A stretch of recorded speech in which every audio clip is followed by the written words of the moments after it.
Hello, everyone. We are live. Today's presentation, back to school tips. Let me go ahead and on Instagram share my slide. Yeah, back to school tips for high school students.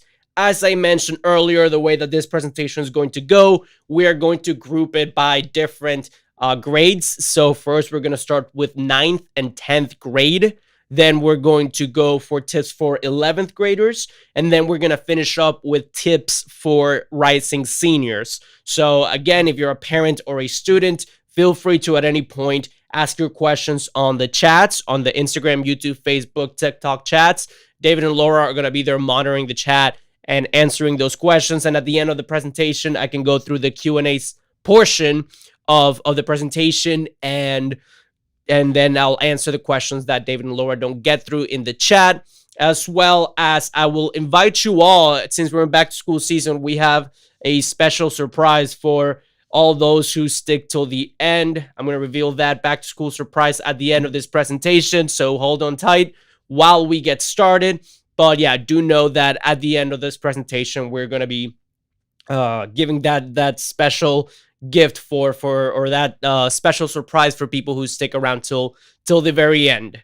So without further ado, let's get started with the first slide, or with the first piece of this presentation, which is, if you're watching on Facebook and YouTube, you'll be able to see my slide, is the back to school dates. So as I previously mentioned when I was doing the introduction to people coming in, most students are having their back to school dates coming up in the coming weeks. So I'm sharing right now, if you're watching on Instagram and TikTok, a slide on Facebook and YouTube that pretty much just breaks down the dates in which students will get back to school. So starting as early as July 23, 2% of school districts and 2% of US students are going back to school. Then it goes up from 2% to 12%, start the week from August 5th to the 9th. And then for the overwhelming majority of students, they come back to school from the 12th of August to Labor Day weekend. So over 80% of students will be going back to school from August 12th through September 2nd. So that's just some context as to why we're doing this presentation right now. I'm also going to invite you all to go ahead and comment in the chat when your children, when your student, or if you're a student yourself, when you are going back to school. Let us know in the chat, just so that, people and we can have an idea of who we are serving in this live stream, so I can go ahead and know what I should focus on. Because if you comment when you are going back to school, or when your student's going back to school, and you also add, oh, they're starting 9th grade this year, they're starting 10th grade this year, on, I don't know, August 9th or whatever it is, I'll know what to focus and emphasize a little bit more throughout the presentation. So do go ahead and comment in the chat when your student is going back to school. And as promised, the way that this live stream is going to be structured is we're going to start in chronological order. So we're going to start with tips for parents of freshman and sophomore year students. So first, if your student is about to start 9th or 10th grade, what should you be doing? What should they be doing? Well, here are 3 of the most important things that we believe are worth your student's time throughout the coming months. Number 1 is starting with college level courses. So whether it is taking honors classes that will be prerequisite for AP classes, or to become eligible for IB programs or dual enrollment, whatever it is, because every school has different policies, we very much recommend that 9th and 10th grade are used in such a way that qualifies your student to take those advanced level courses. So I know many schools, in my case, you had to take pre-algebra or pre-calculus before you could go ahead and take AP calculus.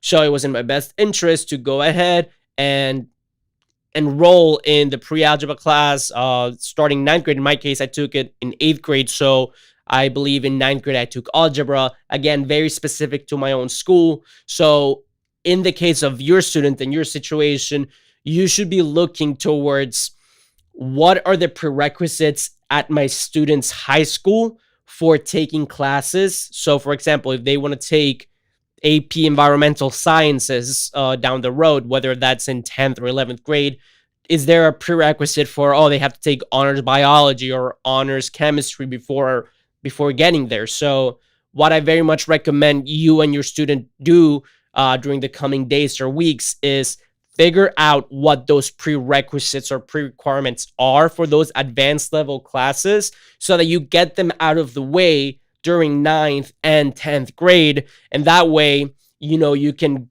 get to your 10th, 11th, 12th grade year and you are able to enroll in these advanced level courses, which will only make you a stronger or make your student a stronger applicant when it comes time to apply for colleges, because they will have taken the more rigorous courses. So that will benefit them in all sorts of ways, ranging from a higher weighted GPA score to a more competitive application to their studies linked between the rigor of classes and standardized test scores. So all in all, it'll be very beneficial. But for that to start, you have to get the prerequisites out of the way, or understand the way that your school particularly, or your student's school particularly, works with regards of classes that need to be taken before getting to those AP level courses. So that's the first item in the list. Check what classes need to be taken before enrolling in those advanced level classes, and then get them out of the way so that your student can take advantage of the advanced level options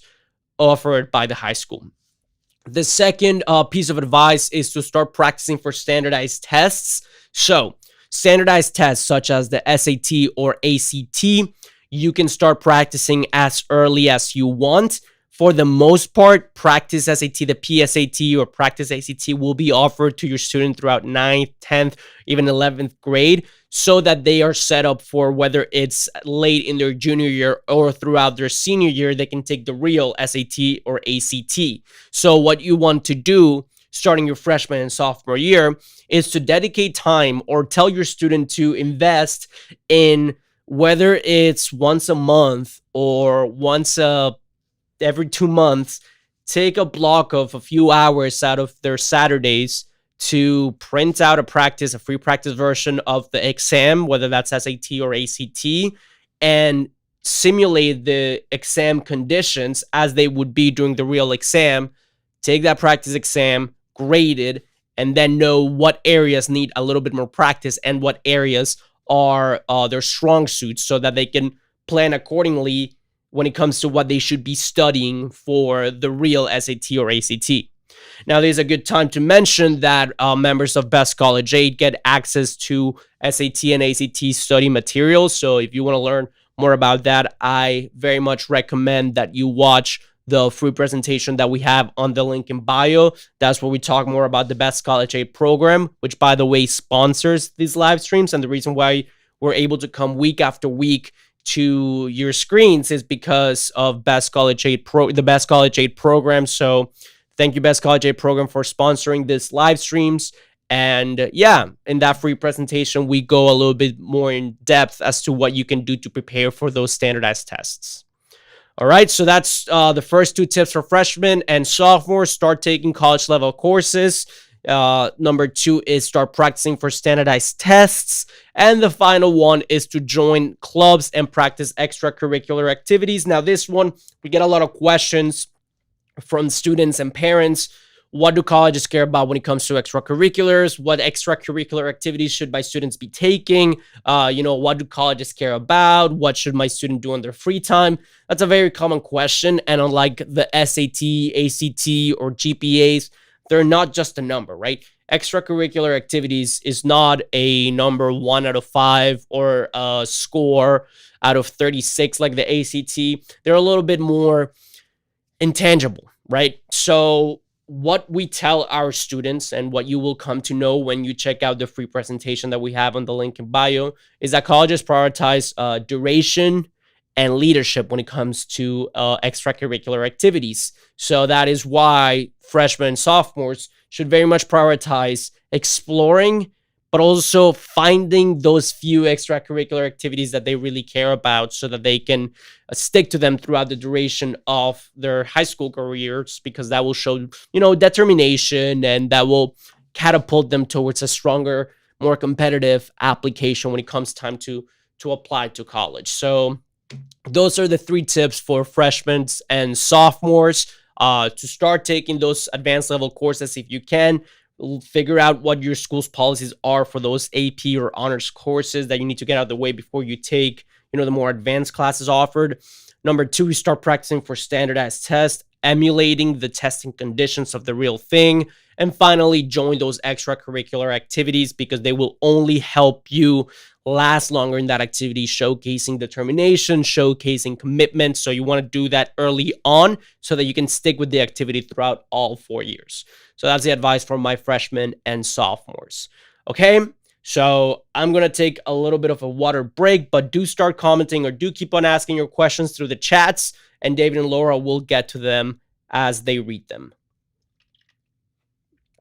And also, again, I want to take the chance before we move on to the advice for rising juniors and rising seniors, the second thirds of the second and third thirds, I guess, of the presentation, to go ahead and urge you or invite you to go ahead and register to that free training that we have in the link in bio. If you're a parent, this will really help you out. If you feel a little bit lost, don't know what steps you should be taking or when you should be taking the steps, that free resource very much structures the whole process into a very comprehensive timeline of, okay, it's this month of my students' sophomore year or junior year or whatever it is.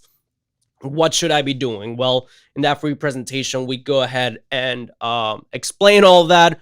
Also, as I teased a little bit earlier, before we continue with this presentation, we are having a back to school surprise. So if you're in this live stream, whether it's through TikTok, Instagram, or YouTube and Facebook, you will get a perk for watching this live stream, registering for the free presentation. So I very much urge you to go ahead and register for that if you have not already done so. If you're on your phone, go ahead and click the profile picture of our page, I guess, and go to that link in bio and register. You could even do that simultaneously while you listen to this presentation. So go ahead and check that out.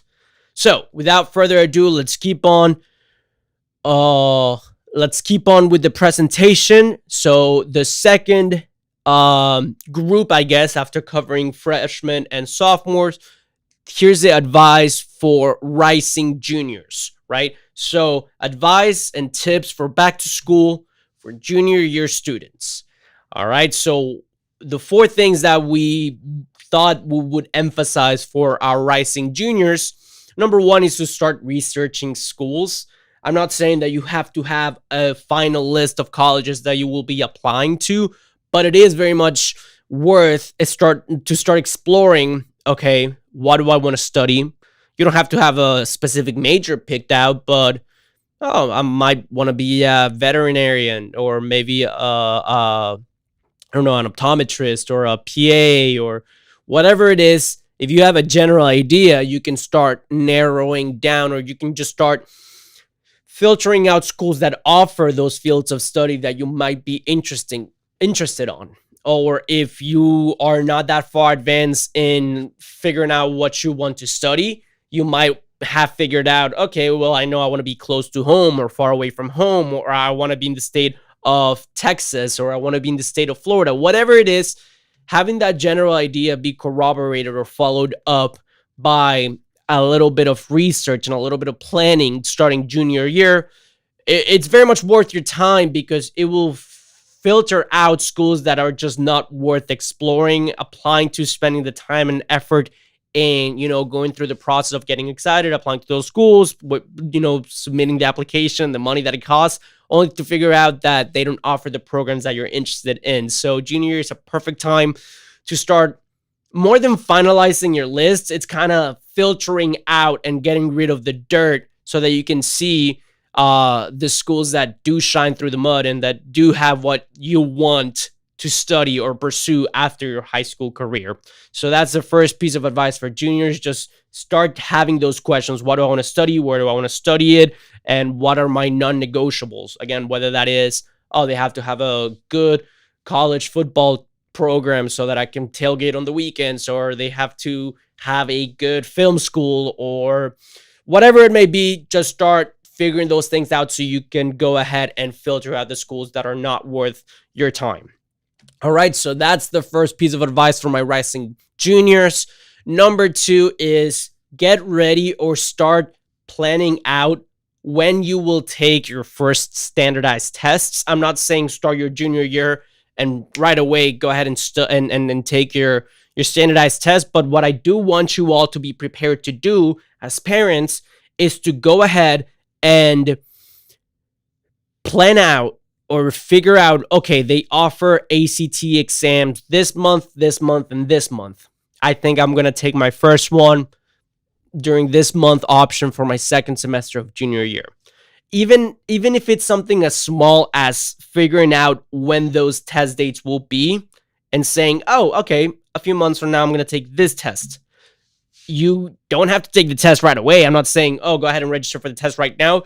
But being aware that that's something that you have to take or that your students should keep in their radar is a good starting point for you right now, because then as those dates come along and you register for them, you will know, okay, I should have been studying for the last few weeks. The test is in a month and a half. Here are the areas that, are a little bit of a weakness for me. Here are my strengths. So I'm going to prioritize studying, I don't know, the science portion if you're taking the ACT, or the math portion, whatever it may be. Just having the idea that you have to take those standardized tests for the first time, whether it's towards the end of junior year or in the middle of junior year, will help your student figure out when they should start preparing for them and how to start preparing for them. So just pretty much, again, to recap, have the SAT and ACT in your radar or in your student's radar as you start junior year. Next, another piece of advice: plan out college visits. And this one comes after researching colleges, because as you, again, filter out the schools that you are not interested in, you will naturally come across schools that you are interested in. So junior year, as it transpires, will be a good time to say, okay, next summer, I'm going to schedule a visit to this state school, or, this summer I'm going to have an internship, or I'm going to camp at this state and there's this school close by that I'm interested in. So might as well go ahead and visit it, because that's a way to demonstrate interest. And when it comes time to apply, that could increase my odds of acceptance. So if you are a parent, very much express to your kids that they count on your support, they count with your support, or they can come to you to tour those schools and to go make those visits, because you want to support them, and because something as small as a 2-hour car ride to visit a college campus could not only increase their odds of acceptance, because some schools do value demonstrated interest, but just what it will do for your student in terms of giving them an idea of what they want or what they don't want, or what they maybe they thought that they wanted to go to this school because of the campus size, but after touring it, it was a little bit too overwhelming and they want a more personalized, smaller experience. Those things matter, and knowing those before you even start applying is a great way to save yourself time and money down the road, because you don't want to get to a school and realize that it's not the school for you, or you don't want your student to commit to a school and realize that they want to transfer after they have already enrolled. So that is also something to keep in mind, that it would be very much worth your students' time to plan out when they would want to visit a school. And finally, we're going to take a break after I finish with junior year. I saw that there were some questions on YouTube and on the Instagram chat. I'll get to those after this point. But the final piece of advice for our juniors is to start applying for scholarships. Now, in other live streams and in the presentation, the free presentation that you all are going to register for at the end of this live stream, or while I'm talking, the one that is in our link in bio, we break down the differences between institutional, state, federal, and private scholarships. And again, we have covered it extensively in other live streams and in other parts of our channel. We also will cover it in depth in the free presentation that we have in the link in profile. But for this specific presentation about back to school tips, more specifically for juniors, we want to focus on the concept of private scholarships. So what I mean by start applying for scholarships is there are private institutions. They can be as big as Microsoft, Coca-Cola, McDonald's, whatever it may be, or as small as local relocation committees, or the Hispanic Association for your specific county, whatever it may be that you qualify, or that you qualify for. There are these private entities that offer that sort of financial aid, whether it's merit-based or need-based aid for students who apply for their offered scholarships. And it can be as simple as just filling out a form with a quick little essay, or they could have more rigorous demands for who qualifies for their scholarship or who doesn't. But whatever the case it may be, what a lot of students don't know is that you can start applying as early as junior year, and you should continue to apply through these private scholarships all the way throughout their junior year of college. So I very much urge you parents to invite your student to start looking for those private scholarships, because they can start accumulating them. And the good thing about private scholarships is that for the most part, you don't have to pay them back. They're not a loan. They're given out in this form of grants, scholarships. It goes straight to your pocket. It can go towards tuition. It depends on what the scholarship policies are. But the more you accumulate of those, the less the cost of attending to college will be for the parents. So very much make your student aware of that, and start spending the time, or urging your student to spend the time looking for these private scholarships starting their junior year. Because even if it's just $1,000 here and $1,000 there, that's a whole meal plan worth of financial aid that you could receive just for filling out a few essays. So that is something that we recommend to our student members of Best College Aid, to always keep in mind private scholarships and what they qualify for, and to capitalize on that, so that when the time comes to review your financial aid package or your student's financial aid package, they have as much accumulated aid, again, in the shape of private, public, federal, state, institutional scholarships accumulated like under their belt, right? All right, so I'm going to take a water break. Then I will be answering a few questions. Actually, no, I'm going to do the questions at the end of the presentation. I see that there's been a few questions on YouTube and TikTok. I'll do that after the last bit of the presentation. And then, yeah, I'll get to this reprise in a little bit after the final question. So give me a second. Again, for those of you that have just joined, we are having a back to school surprise for all of the people who are attending this presentation, whether it's through YouTube and Facebook, through Instagram, or through TikTok. Just for being here, you are going to get a back to school surprise that I'm going to announce at the end of this presentation. So stick around. And then I am also going to do the last bit of the presentation. Again, for those of you that just joined, will be tips, back to school tips for rising seniors. So probably the most important out of all of the tips that I have given out is this last bit of information for rising seniors. Why? Because they are the ones who are, elbows deep in the process of applying to college. So if you are a parent of a high school senior and you've been sticking around for that little bit of information, that final bit of information, thank you for your patience. Go ahead and comment those questions that you have, because as soon as I am done with this last bit of advice, I'm going to go through the TikTok, Instagram, YouTube, and Facebook chat and answer those questions. Also, Laura should be in the chat also answering those questions that I don't get to. So do keep an eye out after you ask a question on the chat, because Laura might be responding to it before I even get to that final bit of information. And again, I swear I'm about to start with the senior tips, but just one final chance before I end the presentation with the surprise. Just one final reminder to go ahead and register to watch our free training. If you have joined late, I saw from the corner of my eye, Stephanie commented, what are some good tips for incoming freshmen? So good thing that you asked that. The reason why I keep putting pauses and telling students to go watch our live training or follow our different platforms is because precisely people come in at different times. So I already covered the tips for incoming freshmen. I'll recap them at the end of the presentation. But if you check out the link in bio, we have a presentation put together for students to get to college with scholarships. So it's free to register. You can go ahead and check that out. Link in bio. I invite everyone else to go ahead and check it out if you haven't already done so.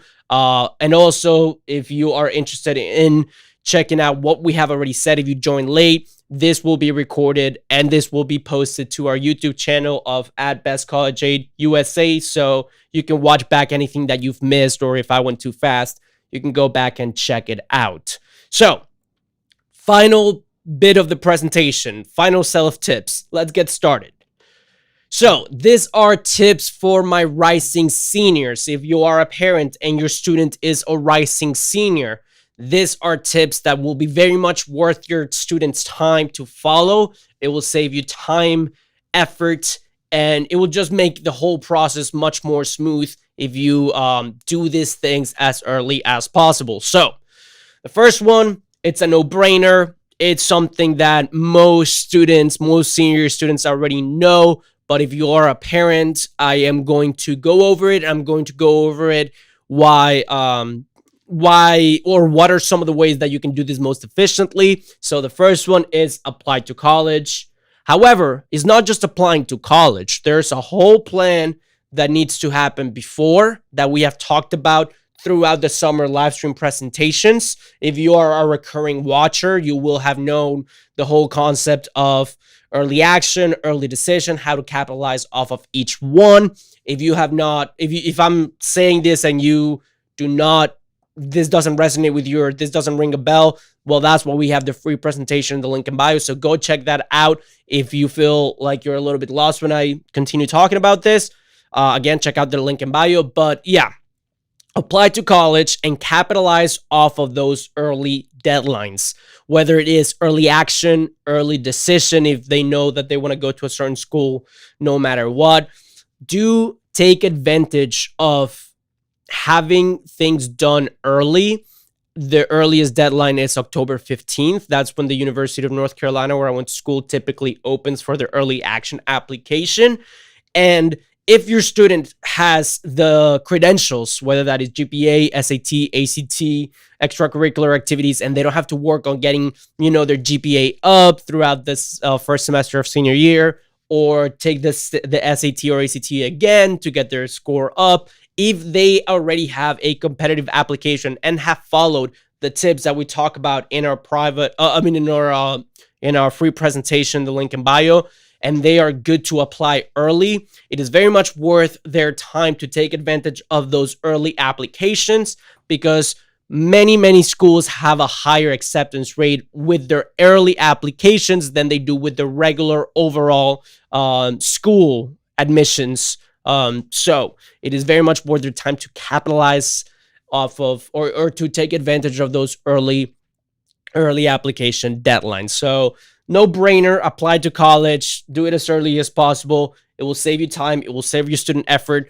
You don't want them cramming those last minute applications. I mean, hey, it's better to get them out of the way at all than not get them out of the way in the first place. So, but it's always way less chaotic, and oftentimes the best writing and the most cohesive applications come when they get crafted over an extended period of time. Students have time to revise their essays, to consult with a teacher. Hey, can you proofread this? Whatever it may be. So that's why I started off with applying to college, because you want to do as much as you want to front load the application process. You want your student to get as much out of the way during the summer and the few weeks of school, so that they can enjoy. And if you're a student, you want to be able to cruise the second semester of your senior year, so that you have to worry about, I need to finish out these applications like when January comes around. The earlier you get them out of the way, the better off you'll be. All right. Second piece of advice, take standardized tests. Now, in the free presentation that you will all register for after this live stream that we have in the links in bio, we talk about standardized tests. We talk about the difference between test blind or test optional schools. We talk about all the things that you could possibly imagine regarding standardized tests. But for the sake of this presentation, for the tips for senior students or students who are about to start their senior year, what I mean by taking standardized tests is very much conditional on your specific list of schools. By this time, you should have your list of reach, target, and safety schools developed.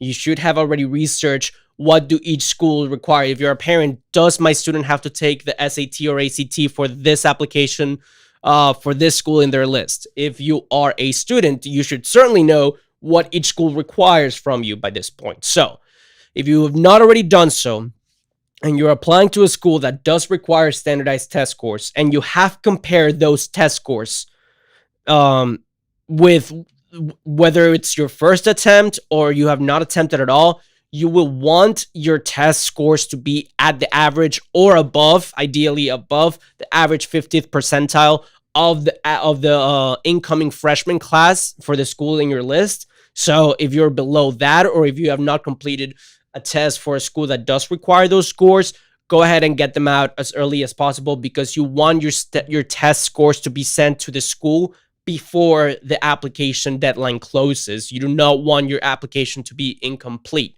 So the earlier you start planning, the better off. The earlier you get that test out of the way with the score that you want or that you're striving for, the best off your odds of acceptance will be. So again, this is all very conditional on the policies of the schools in your students list. So that is why you should follow the steps that we cover in the free training, because a school that is test optional, test blind, will not elicit or will not require the same process for a student than a school that does require that test score that you have to submit by a certain day in order to meet the early deadline. That is why following a plan is super, super important for each individual student, because each individual list of colleges will be very different and will require very different things.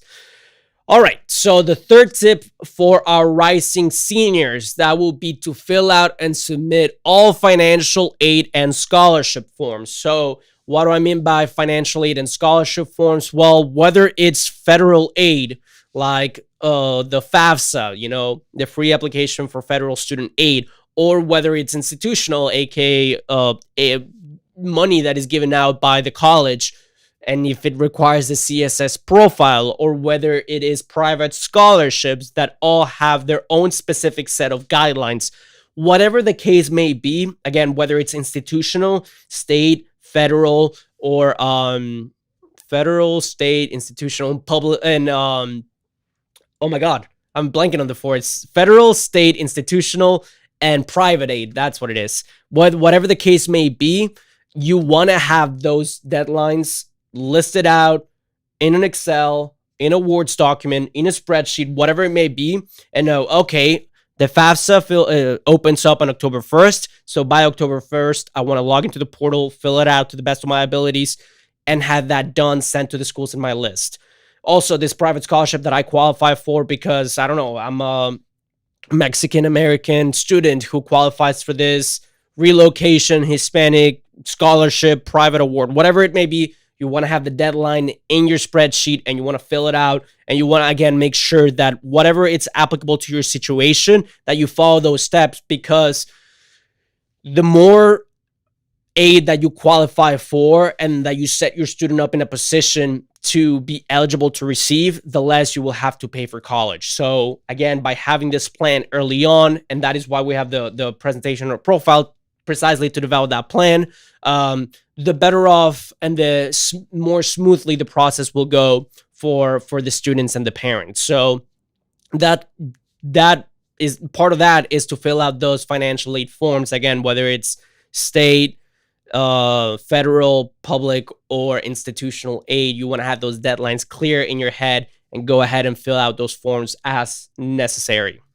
And finally, maximize financial aid packages your student receives from colleges. So for this final piece of advice, this is more related to once your student is accepted. If you are a parent or if you are a student, you will want to set yourself up in a position that you will receive the highest financial aid package from the school that you will end up attending. So whether that is by negotiating your financial aid award package, or whether that is by by trying to figure out ways, whether it's with, okay, the meal plans that they offers, can I get this specific meal plan that's a little bit of a lower cost alternative, or oh, my family insurance allows me to waive the mandatory cost of insurance for the school. Figuring out those tiny final bits of cheat codes, I guess, or college hacks that will save you those additional thousands of dollars per semester, from having to spend it at the school. Following those college hacks is like the last few ways that you can save yourself. Okay, $2,000 on a meal plan here, $1,000 a year for the insurance here, and all of a sudden I'm paying $15,000 less for my 4 years of college. So being aware of that and starting a plan early, and not just waiting till you get hit with all these charges from the school, again, whether it's for the insurance or whether it's for meal plans or whether it's for housing, because you can move off campus with friends in an apartment that might be a little bit more cost friendly for students as opposed to campus housing. Whatever that might be, getting that out of the way and being aware of those ways that you can save yourself that money will be very much in your best interest as a parent. So that was it. Those were the 4 tips for senior year. Again, take advantage of those early application deadlines. Take your standardized tests as needed, depending on your specific situation. If you don't know what your application strategy will be, we cover that in the presentation that we have in the link in our bio. So check that out if you're a little bit confused as to what I mean by early deadlines or application strategy. Next up would be to fill out the financial aid forms and scholarship forms. So whether that is a FAFSA, CSS profile, or whatever private scholarships your student will be applying to, you want to make sure that you know what those deadlines are and that you act accordingly. And finally, maximize financial aid packages received from the school by reducing costs of things such as housing, meal plans, insurance, all those things that you can kind of explore a little bit and customize depending on your situation to save money. You will want to be aware of all those things. So that's it. Those were the 4 pieces of advice for our seniors. We did juniors earlier on in the presentation, and we started off with freshmen and sophomores. So if you have any questions or you came in late, again, whether it is through TikTok, Instagram, or YouTube, this presentation will be posted on our YouTube page. So you can go ahead and check that out after we finish this live stream. Again, hold on tight, because as I said at the beginning of this presentation, we will have a surprise for those of you who stick till the end. But yeah, I very much wanted to invite you all to follow us on our different social media platforms, because again, as I said, this presentation is recorded and will be posted to our YouTube channel, and it will also be on our Facebook page. So go ahead and check that out if you came in late. And now I'm going to go ahead and answer some questions. I saw that Laura was active on the chat. I have my screen over there. That's why I'm looking up there. But yeah, I'm going to go through the chat and see if there are questions that I can answer. Pat Vane said, just learned. My son is starting 7th grade. You are awesome, guys. Yeah, no, it's our absolute pleasure.